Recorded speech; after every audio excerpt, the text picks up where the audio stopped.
आज की कहानी का शीर्षक है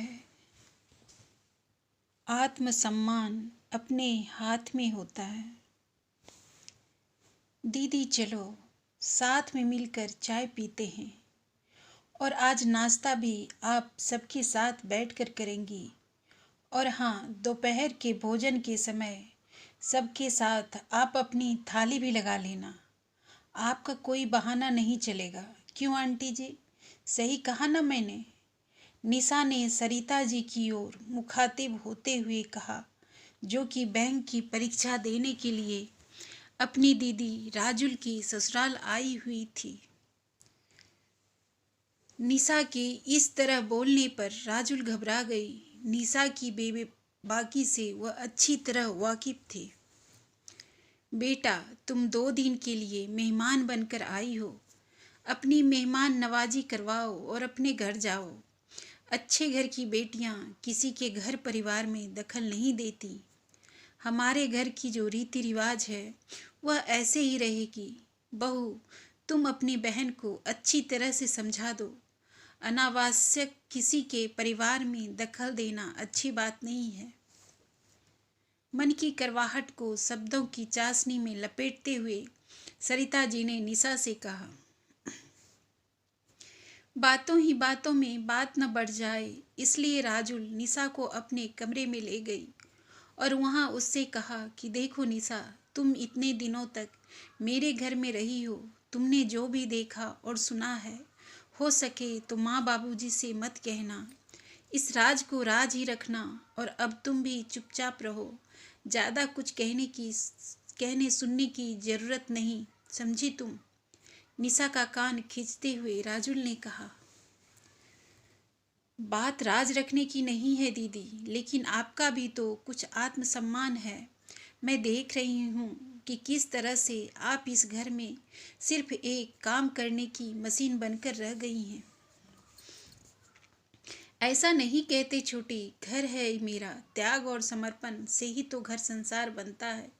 निशा को समझाते हुए राजुल ने कहा, त्याग और समर्पण सिर्फ क्या बहुएं के हिस्सों में ही आता है? क्या परिवार के सदस्यों की कोई जिम्मेदारी नहीं? मुझे आपकी यह सब बातें बिल्कुल पसंद नहीं। और सच कहूँ तो दीदी, इन 2 दिनों में आपके घर में रहकर आपका रहन सहन देखकर पल पल कितना रोई हूँ मैं। मेरी आत्मा कितनी छलनी हुई है आप नहीं समझ सकती। आप हमारे घर की बड़ी हैं, कितना मान सम्मान है आपका मायके में, और यहाँ क्या माँ बाबूजी कभी यह सहन कर पाएंगे? उन्होंने तो यही सोचकर आपका ब्याह इस घर में किया था कि समाज के इज्जतदार रईस लोग हैं, बेटी को राजरानी बनाकर रखेंगे। पर क्या से क्या कर दिया मेरी जीजी का हाल। कहते कहते अचानक निशा फूट फूट कर रोने लगी। निशा ने देखा था कि किस तरह से सुबह से उठकर राजुल पूरे घर की सफाई करती, फिर सभी का चाय नाश्ता और गरम गरम खाना बनाकर सभी को खिलाती, लेकिन उसके हिस्से में आता सिर्फ ठंडी चाय। नाश्ते में बासी रोटी और सबके खाने के बाद सिर्फ और सिर्फ बची हुई दाल। सब्जी तो शायद राजुल की थाली में उसने देखी ही नहीं थी, क्योंकि राजुल की ससुराल में रिवाज था सबके खाना खाने के बाद ही खाना खा सकती थी। सबके खाना खा लेने के बाद सब्जी कढ़ाई में बचती ही नहीं थी, और अगर थोड़ा बहुत बच भी जाती तो सरिता जी अपनी बर्तन मांजने वाली बाई के प्लेट में डाल देती, क्योंकि उनका कहना था कि बाइयाँ 10 घरों में जाकर बुराई बताती हैं, इसलिए उनको अच्छे से अच्छा देना चाहिए। आखिर इज्जतदार घर की इज्जत का जो ख्याल था, बहू का क्या है, वह तो कुछ भी खा लेगी। राजुल और निशा दोनों बहनें यशोदा जी और दिलीप जी की लाडली बेटियां, दोनों की परवरिश में कभी भी उन्होंने कोई कसर नहीं छोड़ी। पढ़ाई पूरी हो जाने के बाद राजुल का ब्याह राजीव जी ने समाज के प्रतिष्ठित परिवार में किया था। बेटी ससुराल में जाकर खुश रहे, इसके लिए उन्होंने कोई कसर नहीं छोड़ी थी। फिर भी राजुल के ससुराल वालों को हमेशा शिकायत रहती, और जिसके हर तीज त्योहार पर या आने वाले मेहमानों के सामने गाहे बगाहे राजुल को नीचा दिखाया जाता। जब भी राजुल अपने मायके आती, अपने माता पिता के सामने यही जताती थी कि वह ससुराल में बहुत खुश है। अपनी बेटी की खुशी जानकर माता पिता भी फूले नहीं समाते। आखिर उन्हें अपनी जिंदगी में और क्या चाहिए, बस उनकी संतान खुश रहे। राजुल हमेशा निशा से यही कहती कि जब तुम अपने पैरों पर खड़ी हो जाओ तभी ब्याह करना। आजकल लड़कियों का आत्मनिर्भर होना बहुत ज़रूरी है। अपनी बड़ी बहन के कहे गए इन शब्दों का राज निशा को अब समझ में आया कि क्यों राजुल हमेशा नौकरी के पीछे पड़ी रहती है। अपनी दीदी से वादा लेते हुए निशा ने कहा कि सिर्फ मैं एक शर्त पर माँ बाबूजी को कुछ नहीं बताऊंगी कि आज से और अभी से आप अपने आत्मसम्मान के लिए आवाज़ उठाएंगी। मेरी दीदी किसी से कम नहीं। जब तक आप अपने आप को महत्व नहीं दोगे, कोई आपका सम्मान नहीं करेगा। लोग आपको नीचे गिराने से कभी बाज नहीं आएंगे।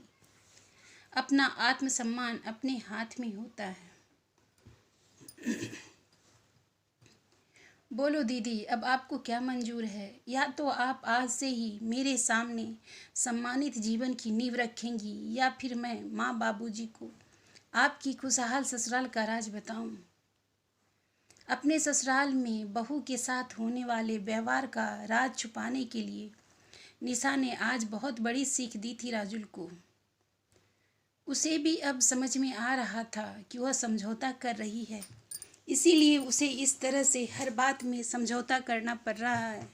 लेकिन अगर वह अपने लिए आवाज़ उठाएगी तो मजबूरन सरिता जी को झुकना ही पड़ेगा। चल बहन, तू जीती, मैं हारी। अब तू देखना अपना आत्मसम्मान मैं कैसे बचाती हूँ। अगले दिन सुबह की चाय सबके लिए बनाकर